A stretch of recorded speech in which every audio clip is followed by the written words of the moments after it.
Laddu FM செய்திகள்.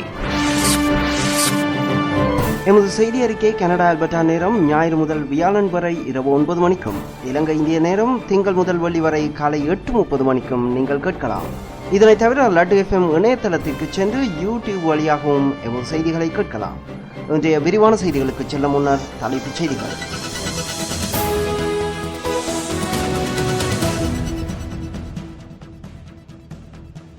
இலங்கையில் நடைபெறவுள்ள பொதுநலவாய மாநாட்டில் தாம் கலந்து கொள்வது குறித்து தமிழக மக்களின் உணர்வுகளை மதிக்கப் போவதாக இந்திய பிரதமர் கூறியுள்ளார். வடமாகாண சபையில் தெரிவு செய்யப்பட்ட தங்களது கட்சி உறுப்பினர்கள் அடுத்த சில தினங்களில் பதவியேற்க உள்ளதாக பாராளுமன்ற உறுப்பினர் சிவசக்தி ஆனந்தன் கூறுகின்றார். இலங்கை கிரிக்கெட் அணியின் சிரேஷ்ட வீரரான TM டில்ஷனின் ஓய்வினை அடுத்து அந்த இடத்தை யார் நிரப்புவார்? வணக்கம். லட்டு எஃப்எம்மின் செய்திகள். நேரம் இரவு 9 மணி. இலங்கையில் நடைபெற உள்ள பொதுநலவாய மாநாட்டில் கலந்து கொள்வது குறித்து தமிழக மக்களின் உணர்வுகளை மதித்து உரிய முடிவுகளை எடுப்போம் என இந்திய பிரதமர் மன்மோகன் சிங் தெரிவித்துள்ளார். இலங்கையில் அடுத்த மாதம் நடைபெற உள்ள பொதுநலவாய மாநாட்டில் இந்தியா பங்கேற்க கூடாது என தமிழ் தேசிய விடுதலை இயக்க பொதுச் செயலாளர் தியாகு உண்ணாவிரதம் இருந்து வருகின்றார். இந்த சூழ்நிலையில் இந்திய பிரதமர் இந்த கடிதத்தை எழுதியுள்ளார். திமுகவின் பாராளுமன்ற குழு தலைவர் TR பாலு பிரதமர் மன்மோகன் சிங்கை சந்தித்து பேச்சுவார்த்தை நடத்தினார். பிரதமர் மன்மோகன் சிங் எழுதியுள்ள கடிதத்தில் பொதுநலவாய மாநாட்டில் இந்தியா கலந்து கொள்வது குறித்து தமிழக மக்களின் உணர்வுகளை மதித்து உரிய நல்ல முடிவை எடுக்கும் என குறிப்பிட்டுள்ளார். அத்துடன் தியாகுவின் உண்ணாவிரதத்தை கைவிட அவர் வலியுறுத்த வேண்டும் என்றும் பிரதமர் மன்மோகன் சிங் தமது கடிதத்தில் கூறியுள்ளதாக என இந்திய செய்திகள் தெரிவிக்கின்றன. வடமாகாண சபையின் உறுப்பினர்கள் சிலர் சத்திய பிரமாணம் செய்துள்ளனர். பலத்த சர்ச்சைகளுக்கு மத்தியில் 9 உறுப்பினர்கள் கடந்த வாரம் சத்திய பிரமாணத்தை பகிஷ்கரித்திருந்தனர். தங்களது கட்சி சார்பாக போட்டியிட்டு வெற்றியீட்டிய வடமாகாண சபை உறுப்பினர்கள் அடுத்த சில தினங்களுக்குள் பதவி பிரமாணம் செய்வார்கள் என EPRLF கட்சியைச் சேர்ந்த பாராளுமன்ற உறுப்பினர் சிவசக்தி ஆனந்தன் நமக்கு கூறினார். ஆயினும் புளொட் அமைப்பின் தலைவரும் வடமாகாண சபை உறுப்பினருமான தர்மலிங்கம் சித்தார்த்தன் மற்றும் அவரது கட்சியைச் சேர்ந்த GT லிங்கநாதன் ஆகியோர் கட்சியின் செயலாளர் முன்னிலையில் சத்திய பிரமாணம் செய்தனர். இது இவ்வாறு இருக்க, வடமாகாண சபை தேர்தல் சார்பாக போட்டியிட்டு வெற்றியீட்டிய MK சிவாஜிலிங்கம் முள்ளிவாய்க்காலில் பதவி பிரமாணம் செய்தார். இவரை தொடர்பு கொண்டு நாம் கேட்டபோது தமக்கு பாராளுமன்ற உறுப்பினர் சிவசக்தி ஆனந்தனும் மன்னார் ஆயரும் எந்தவித தகவலும் தெரிவிக்கவில்லை, அதன் காரணமாகவே தாம் இந்த தீர்மானத்தை எடுத்ததாக கூறினார். இது தொடர்பாக நாம் சிவசக்தி ஆனந்தனை தொடர்பு கொண்டு கேட்டோம். உங்களது கட்சியின் மாகாண சபை உறுப்பினர்கள் எப்போது பதவி பிரமாணம் செய்வார்கள்? நாங்கள் நேற்றைய தினம் மன்னார் ஆயரோடு நாங்களும் அவர்களும் பேசிய இந்த அடிப்படையில் இன்றைய நாங்கள் நடைபெற இருந்த சத்திய பிரமாண நிகழ்வு ஒத்திவைக்கப்பட்டிருக்குது. அதே நேரம் இன்றும் நாளையும் இன்னும் ஒரு சில தினங்களில் எங்களுடைய உறுப்பினர்கள் அவர்கள் அந்தந்த இடங்களில் அவர்கள் அந்த சத்திய பிரமாண நிகழ்வை செய்து முடித்து எதிர்வருகின்ற அன்றைக்கு 25ஆம் தேதி நடைபெற இருக்கின்ற முதலாவது கன்னி அமர்வுள்ள மொத்தமாக தமிழ் தேசிய கூட்டமைப்புடைய 30 உறுப்பினர்களும் அந்த சபையில பிரசன்னமாக இருப்பார். ஆயிரந்த வேண்டுகோளுக்கு அமைவாக நாங்கள் இந்த கோரிக்கையை ஏற்று நாங்கள் அதை செய்திருக்கிறோம். நீங்கள் இவ்வாறு செய்வது தமிழ் மக்கள் மத்தியிலே வெறும் விசனத்தையும் அதிருப்தியையும் ஏற்படுத்தியுள்ளது என்று கேட்ட பொழுது, உங்களுக்கு தெரியும், தமிழ் தேசிய கூட்டமைப்புன்றது ஒரு 5 கட்சிகளை கொண்ட ஒரு பெரிய ஜனநாயக கூட்டமைப்பு. இந்த கூட்டமைப்புக்குள்ள சில முடிவுகள் அல்லது தீர்மானங்களை எடுக்கும் போது ஒரு கட்சியோ அல்லது ஒரு குறிப்பிட்ட நபர்களோ உட்கட்சியினுடைய ஜனநாயகத்தை அல்லது ஜனநாயக பண்புகளை மீறி செயல்படுகிற ஒரு காரணத்தால் தான் இந்த கட்சிக்குள்ள சில பிரச்சனைகள் இருக்கு. முதல்வருடைய சத்திய பிரமாண நிகழ்வுகள் அல்லது இந்த மாகாணத்தில் இருக்கக்கூடிய அமைச்சுகளுடைய தெரிவுகள் போன்ற விடயங்களில் அது முறையாக தமிழ் தேசிய கூட்டமைப்பில் இருக்கக்கூடிய அங்கத்துவ கட்சிகளினுடைய விருப்பங்கள் அல்லது அந்த கருத்துக்கள் ஆலோசனைகளை மீறி ஒரு சில நபர்கள் தன்னிச்சையாக எடுத்ததனுடைய விளைவில் சில பிரச்சனை உருவாகி இருக்கு. இருந்தாலும் மக்கள் எங்களுக்கு வழங்கிய ஆணைகள் அல்லது தமிழ் தேசிய கூட்டமைப்புடைய விஞ்ஞாபனத்துக்கு அமைவாக நாங்கள் அதுக்கான முறையில எங்களுடைய செயல்பாடுகள் ஒற்றுமையாக இருக்கும். ஒரு ஜனநாயக கட்சிக்குள்ள உங்களுக்கு தெரியும், ஜனநாயக கட்சிக்குள்ள கருத்து வேறுபாடுகள் முரண்பாடுகள் இருக்கிறது என்பது இயல்பான விடயம். ஆனால் எங்களுக்கு வழங்கிய ஆணையில நாங்கள் எல்லோருமே ஒன்றுபட்டு போடுவோம் என்பதில் அது எங்களுக்கு அந்த நம்பிக்கை இருக்கு. உங்களது கட்சி சார்பாக போட்டியிட்டு வெற்றியீட்டிய தற்போது அமைச்சராக தெரிவு செய்யப்பட்டுள்ள ஐங்கரநேசனுடனும் இணைந்து நீங்கள் செயற்படுவீங்களா என்று கேட்ட பொழுது, ஐங்கரநேசன் மட்டுமல்ல, முதலமைச்சர்கள் இருந்து ஏனைய 30 உறுப்பினர்களும் இந்த மக்களுக்கு நாங்கள் வழங்கிய ஆணையில நாங்கள் எங்களுடைய தேர்தல் விஞ்ஞாபனத்தில் என்ன விடயங்கள் என்ன வாக்குறுதிகளை கொடுத்திருக்கிறோமோ அந்த வாக்குறுதிகளுக்கு அமைவாக இந்த மாகாண சபையால் முன்னெடுக்கப்படுவதில் சகல மக்கள் நலன் சார்ந்த விடயங்கள் எல்லாத்துக்குமே நாங்கள் அதுக்கான ஆதரவு வழங்கும். இதேவேளை அமைச்சு பதவி கிடைக்காதன் காரணமாகவே நீங்கள் முள்ளிவாய்க்காலில் பதவி பிரமாணம் செய்தீர்களா என்று டெலோ அமைப்பின் வடமாகாண சபை உறுப்பினரான MK சிவாஜிலிங்கத்திடம் நாங்கள் கேட்டோம்.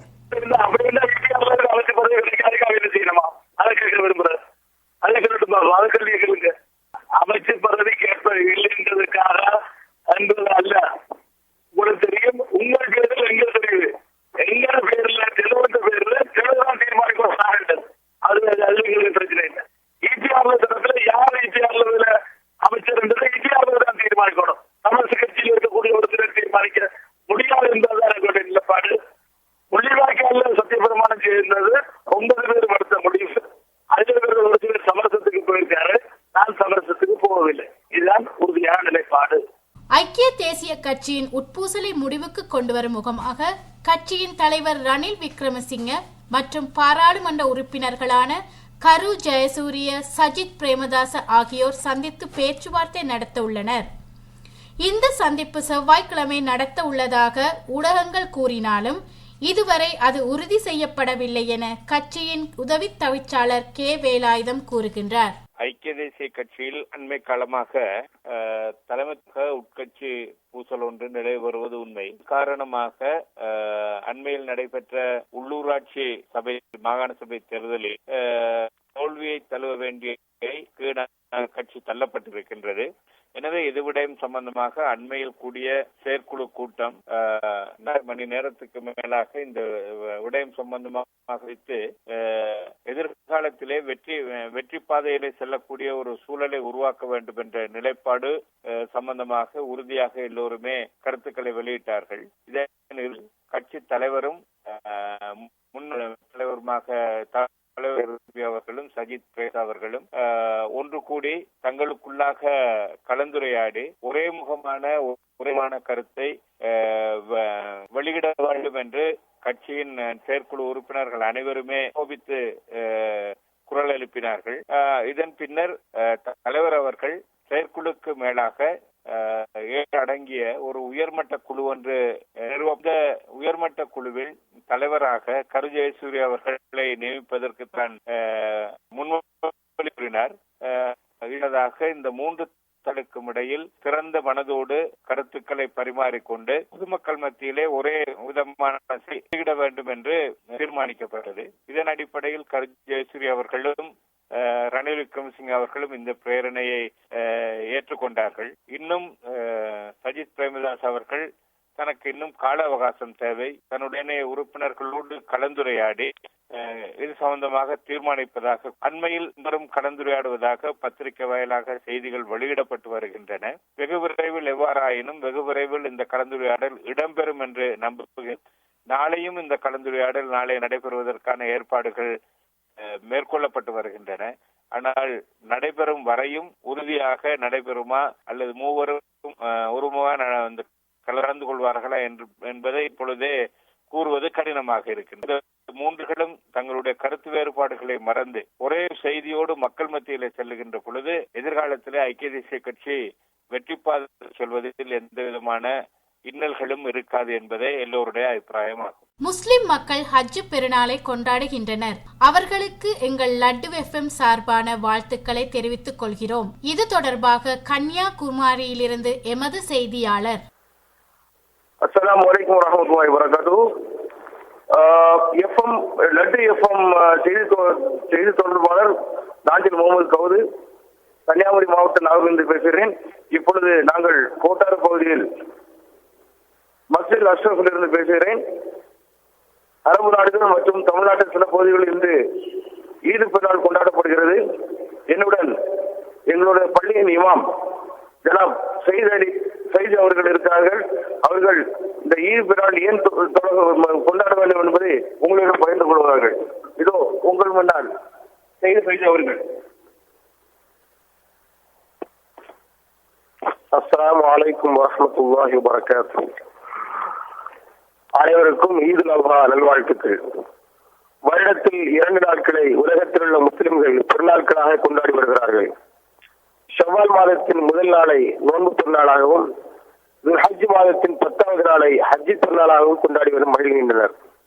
ஹஜ்ஜி பெருநாள் என்றதுமே ஹலீலுல்லா, இறைவனின் உச்சத்தோழர் என்ற கருத்தில் அழைக்கப்படும் இறைத்துதர் இப்ராஹிம் அலைஹிஸ்ஸலாத்து வஸ்ஸலாம் அவர்களும், அவர்களின் அருமை மகனார் இறைத்தூதர் இஸ்மாயில் அலைஹிஸ்ஸலாத்து வஸ்ஸலாம் அவர்களும் நம் நினைவில் வருவார்கள்.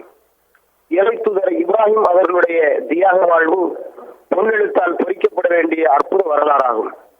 அவர்களுடைய வாழ்க்கையில் ஏற்பட்ட சோதனைகளையும் வேதனைகளையும் துன்ப துயரங்களையும் அவர்கள் பொறுமையுடன் வென்று மாபெரும் சாதனை படைத்து உலக மக்கள் யாவருக்கும் ஒரு நல்ல முன்மாதிரியாக விளங்குகிறார்கள்.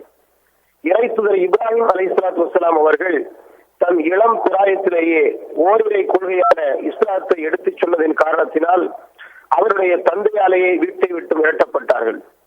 கொடுங்கோல் ஆட்சி புரிந்த மன்னன் நம்ரூத் என்பவனை துணிவுடன் எதிர்கொண்டு அவனிடம் கொள்கையை சொன்னதற்காக கடும் சோதனைக்கு உள்ளாக்கப்பட்டார்கள். அவனால் நெருப்பில் வீசியப்பட்ட அவர்கள் இறையொருளால் அதிலிருந்து மீண்டார்கள். திருமணமாகி 2 காலம் பிள்ளை பேர் இன்றி முதிர்ந்த பருவத்தில் இறைத்துதர் இஸ்மாயில் அலைஹிஸ்ஸலாத்து வஸ்ஸலாம் அவர்கள் பிறக்கிறார்கள். சிறிது காலத்திற்கு பின்பு இறைவனின் உத்தரவின் பேரில் தன் மனைவி ஹாஜரா அம்மையாரையும் மகன் நபி இஸ்மாயில் அலைஹிஸ்ஸலாத்து வஸ்ஸலாம் அவர்களையும் இன்றைய மக்கா என்று அறியப்படும் பாலைவனத்தில் சுடு மணலில் தன்னந்தனியாக விட்டு பிரிந்தார்கள். பிறகுதான் அது ஜனநடமாட்டம் உள்ள பகுதியாக மாறியது. அந்த பாலைவன சுடுமணலில் அன்னை ஹாஜரா அவர்கள் ஒவ்வொரு மலை குன்றின் அடிவாரத்தில் தண்ணீரை தேடி ஓடிய அந்த நிகழ்ச்சியை நாம் நினைவுபடுத்திக் கொள்வதற்காகத்தான் ஒரு ஹஜ் பயணம் மேற்கொள்ளும் ஹாஜிகள் சஃபா மர்வா என்ற மலை குன்றுகளுக்கிடையே ஓடி வருவதை ஒரு வழிபாடாக நிறைவேற்றுகின்றனர்.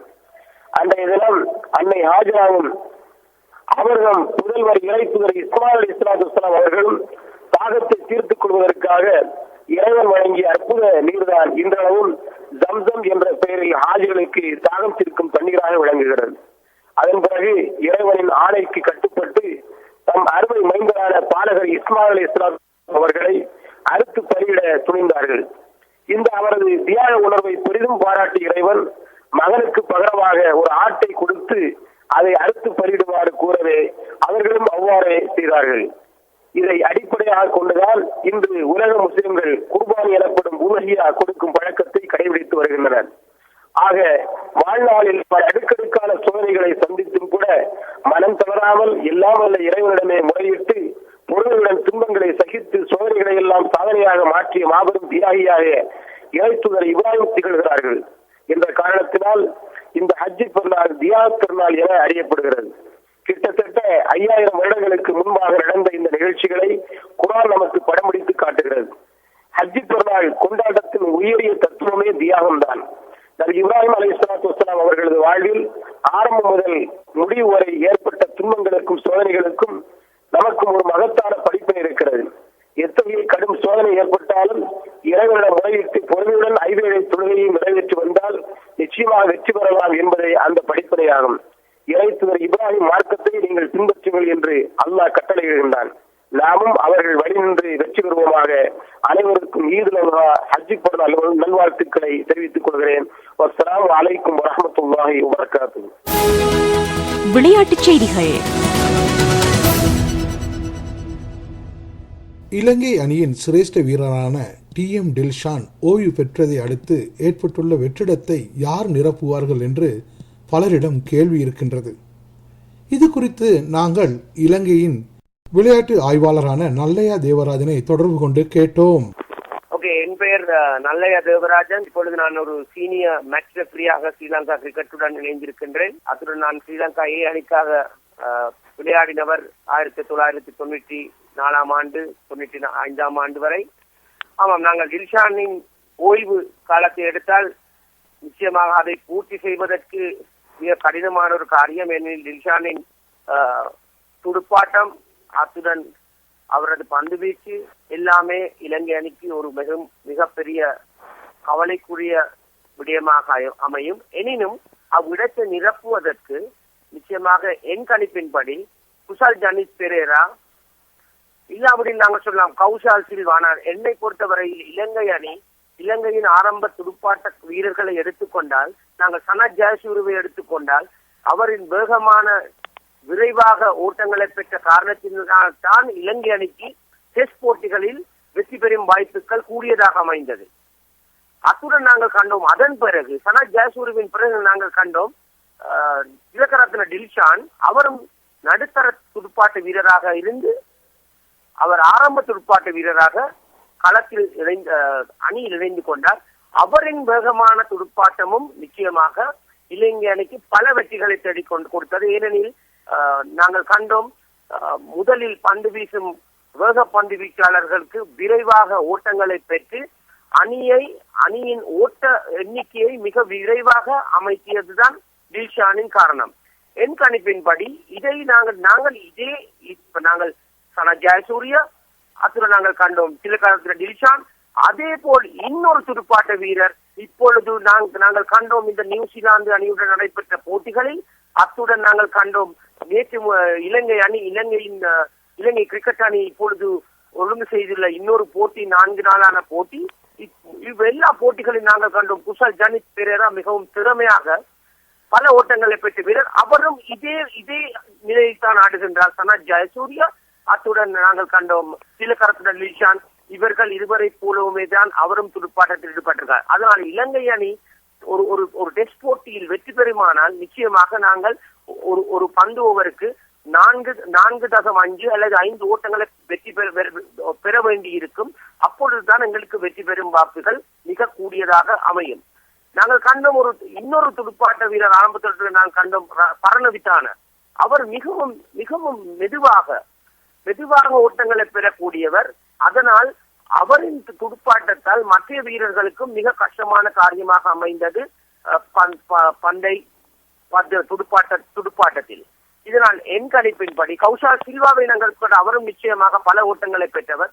எனினும் என்னை பொறுத்தவரையில் இலங்கை அணிக்கு சனத் ஜெயசூரிய, திலகரத்ன டில்ஷான், இதை நாங்கள் இப்பொழுது இருக்கும் நிலை திலகரத்ன டில்ஷானின் ஓய்வுக்கின் பிறகு என்னை பொறுத்தவரையில் நிச்சயமாக குஷால் ஜனித் பெரேரா அணியின் ஆரம்ப துடுப்பாட்ட வீரராக அமைந்தால் நிச்சயமாக வேக பந்து வீச்சாளருக்கு மிக கஷ்டமான காரியமாக அமையும். நாங்கள் காணுவோம், இப்பொழுது நியூசிலாந்து அணியுடன் தான் எங்களது அடுத்த போட்டிகள் ஆரம்பமாக போன்றன.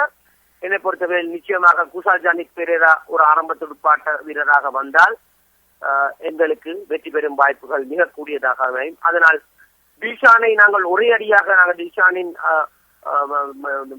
பூர்த்தி செய்ய மிக கடினமாக இருக்கும் டில்ஷானின் ஓய்வை. எனினும் நாங்கள் குஷால் ஜனித் பெரேரா மாதிரி ஒரு வீரரை எடுத்துக்கொண்டால் நிச்சயமாக நாங்கள் ஒரு 2 வருடங்கள் 3 வருடங்கள் நிச்சயமாக சனத் ஜெயசூரிய, டில்ஷான், அடுத்தது குஷால் ஜனித் பெரேராமான ஒரு போன்ற வீரர்களை உருவாக்கலாம். அதனால் குஷால் ஜனித் பெரேராவை என் வாழ்த்துக்கள் குஷால் ஜனித் பெரேராக்கு அவர் பெற்ற ஓட்டங்களுக்காக.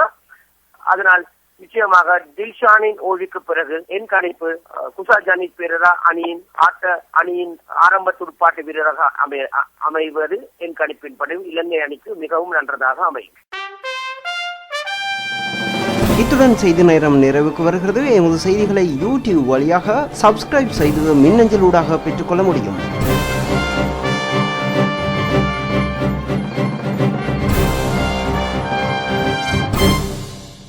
இந்த நிகழ்ச்சிக்கு அனுசரணை வழங்குவது Victoria graphics.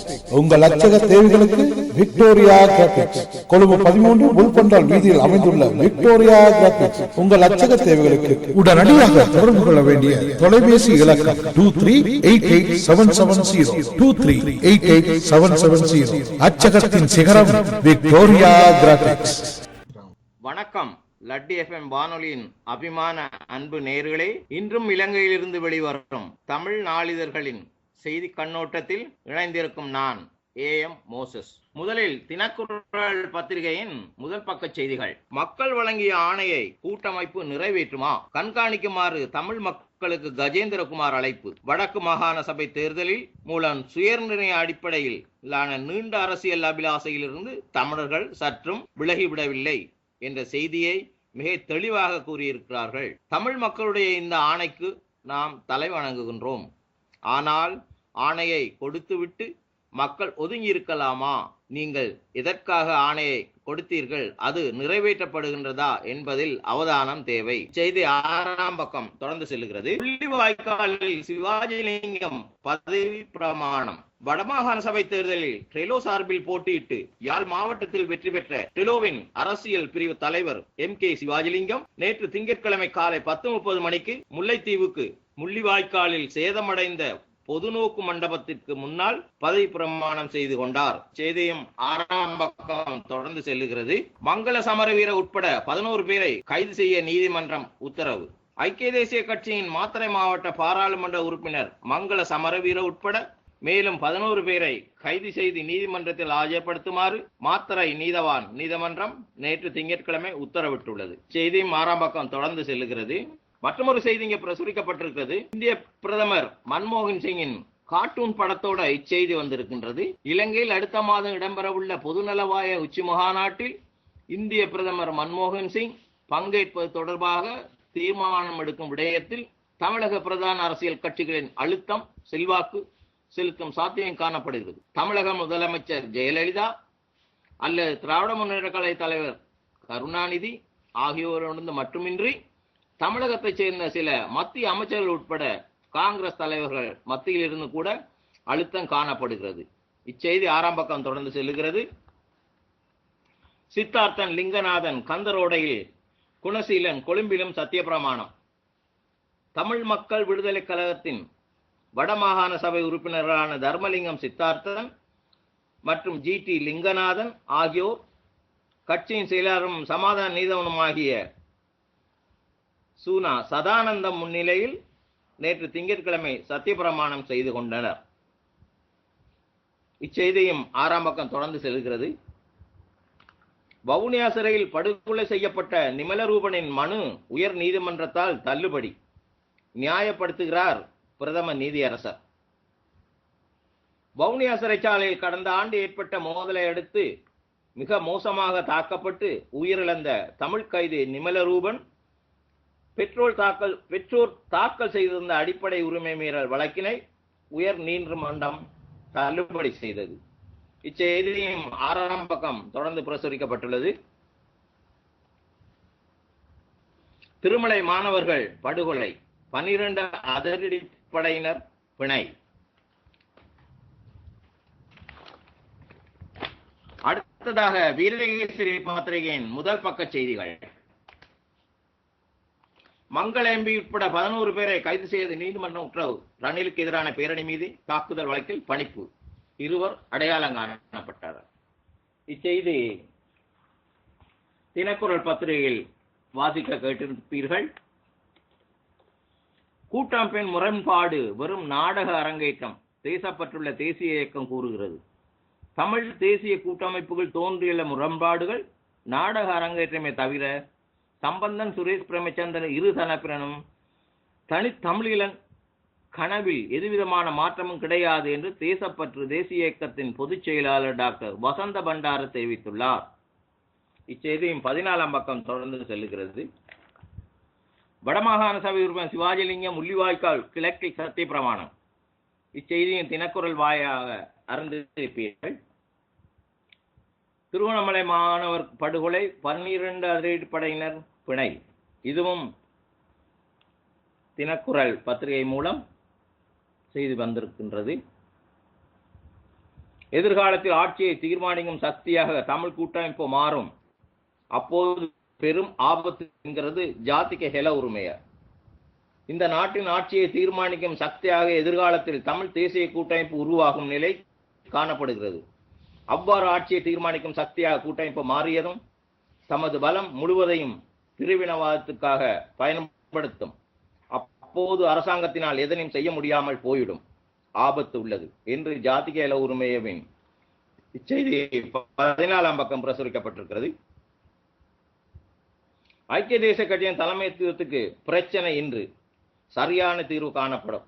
Harsh D Silva MP கூறுகிறார். பொதுநலவாய மகாநாட்டை இந்திய பிரதமர் மன்மோகன் சிங் பங்கேற்கும் சாத்தியமில்லை, இந்துஸ்தான் டைம்ஸ் கூறுகிறது. இந்திய பிரதமர் மன்மோகன் சிங் எதிர்வரும் நவம்பர் மாதம் நடைபெறவுள்ள பொதுநலவாய நாடுகள் அரசு தலைவர்கள் மாநாட்டில் பங்கேற்க மாட்டார் என இந்துஸ்தான் டைம்ஸ் செய்தி வெளியிட்டுள்ளது. இந்த செய்தி தொடர்ந்து 14ஆம் பக்கம் பிரசுரிக்கப்பட்டுள்ளது. இலங்கை அரசாங்கத்தின் நிராகரிப்பு பிரச்சனைகளை மேலும் அதிகரிக்கும், எரிக் சொல்ஹைம் கூறுகிறார். மனித உரிமை மீறல் குறித்த குற்றச்சாட்டுகளை அரசாங்கம் மறுத்து வருவது பிரச்சனைகளை மேலும் அதிகரிக்கும் என்று நோர்வேயின் முன்னாள் அமைச்சரும் இலங்கைக்கான சமாதான தூதுவருமான எரிக் சொல்ஹைம் தெரிவித்துள்ளார். இச்செய்தியும் 14ஆம் பக்கம் மீண்டும் பிரசுரிக்கப்பட்டுள்ளது.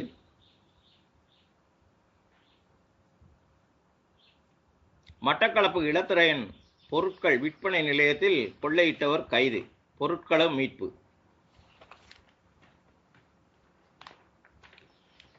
இறுதியாக சுடரொளி பத்திரிகையின் முதல் பக்க செய்திகள். தமிழ் கூட்டமைப்பின் பிளவுக்கு இந்தியா அமெரிக்கா காரணம். சிங்கள தேசிய அமைப்பான தேசப்பற்று இயக்கம் தெரிவிப்பு.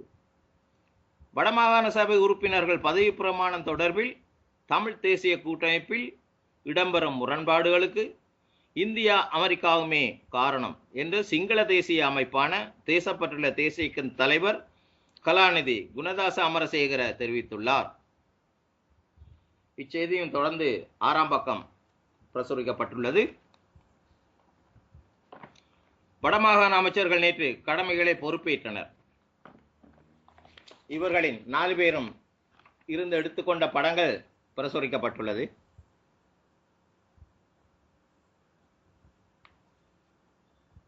மனித உரிமைகள் விவகாரத்தில் சர்வதேச நடவடிக்கை தேவை, இலங்கை மனித உரிமை ஆணையாளர் வலியுறுத்து.